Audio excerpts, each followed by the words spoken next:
Welcome to this in-depth discussion. Today, we're looking at the information you provided about trans fatty acids, something you likely encounter every day. The story behind it, from the chemistry lab to global health policy, is quite dramatic. The changes have been profound. Yes, and our task is to quickly summarize the key points for you, to understand how this substance, once the darling of the food industry, became a public health enemy, and what you should do about it. Let's break it down. Have you ever wondered why vegetable oil is liquid, but products like margarine are solid? The key lies in a technique from the early 20th century called partial hydrogenation. This technology, simply put, converted cheap vegetable oils into a solid, butter-like state. It sounds like a great creation. And at the time, it was. Think about it. First, the shelf life was extended. Second, the texture was improved, especially that crispy, flaky quality found in cookies and pie crusts. Furthermore, the cost was lower and it was heat tolerant, making it excellent for deep frying. The result was that it became ubiquitous.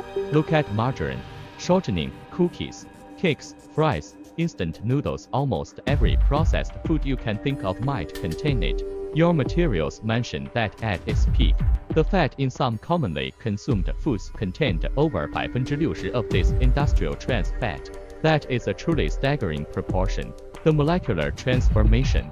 From a molecular perspective, why did the oil solidify? It comes down to structure. Fatty acid molecules in natural vegetable oils are mostly bent, called the cis structure. You can imagine them lying down casually, occupying more space, which is why they are liquid at room temperature. The process of partial hydrogenation is like forcibly straightening some of these bent molecules, turning them into the trans structure. Once straightened, these molecules can pack together very neatly and tightly, like stacked building blocks, causing the oil to solidify. But here is the critical point. This process doesn't just straighten the molecules. It also creates strange-looking fat molecules that are virtually non-existent in nature. The problem is that the body might find it harder to recognize and process these unusual molecules. The health impact, a double blow. The data points to extensive research, such as that by Dr. Amkin, which highlights multifaceted harm. The first is a double blow to blood lipids. It doesn't just raise bad cholesterol LDL, like saturated fat does. It simultaneously pulls down good cholesterol HDL. This combination, raising the bad while lowering the good, is the worst scenario for cardiovascular health.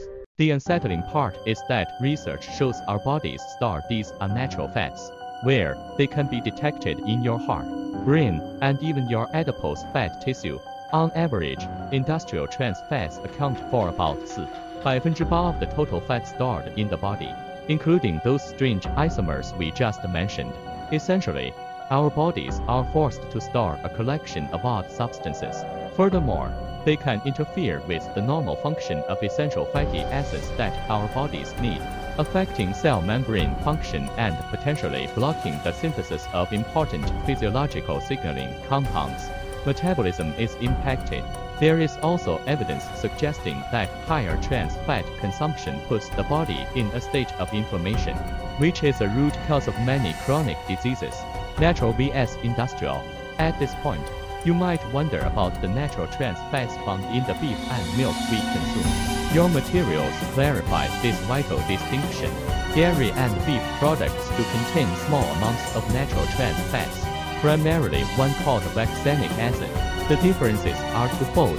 Their chemical structure is distinct, and the quantity is vastly different. Natural trans fats only account for about 2 to 8% of the total fat in those products, which is very small. Most studies conclude that the main health risk comes from the industrially produced fats, the partially hydrogenated oils, not the small amounts found naturally in food. The war and the call to action. How did this former food industry star gradually become a global public enemy? It was a long process. Scientists like Willett started raising alarms back in the 1990s, but they met significant industry resistance.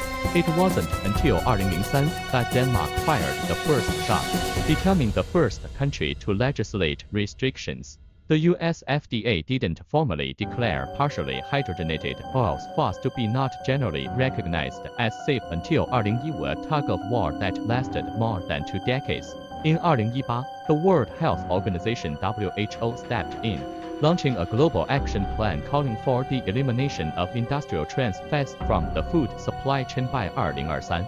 Your avoidance guide. How do you avoid it in your daily life? The materials list several high-risk food categories. Baked goods, the source of that desirable flaky, crispy texture, like cookies, pies, and cakes. Fried foods, fries, fried chicken, some instant noodles, frozen pizzas, snacks, popcorn, sandwich, crackers, traditional margarine and shortening. The key to label reading. This is crucial. You must look at the ingredient list, not just the nutrition facts panel. Look for terms like partially hydrogenated vegetable oil, hydrogenated vegetable oil, shortening, margarine, vegetable butter, or the non-dairy creamer base.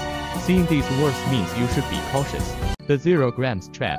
Be aware of a potential loophole in nutritional labeling. Some regulations allow a product to be labeled as trans fat 等于0克 if the content per serving is below 5 克, so a 0 label does not mean 0 content. The safest approach is always to check the ingredient list. If hydrogenated oils are present, even if the label says 0, there are trace amounts that can accumulate if you eat the product often, which is not good. Healthier alternatives. There are alternatives. Choose natural oils like olive oil or avocado oil, or use butter in moderation. The food industry is also evolving, using techniques like interesterification to modify oil properties without hydrogenation, resulting in products free of industrial trans fats. However, the most fundamental advice is to eat whole foods and reduce your intake of highly processed products. Also, be careful with cooking methods. Even healthy oils can produce small amounts of trans fats if they are repeatedly used for high-temperature deep frying. Final thoughts. Looking at the data you provided, it's clear that a seemingly small molecular change to trans triggered a nearly 100-year global disruption in food manufacturing and public health. The lesson here is that we must be extremely cautious with new food technologies and assess their long-term impact thoroughly. Public health requires independent, scientific study and effective regulation. This entire story reveals the complexity of nutritional science and the huge chain reaction that one small change can cause. While the era of industrial trans fat is slowly ending and alternative technologies are maturing, the story leaves us with a question worth pondering.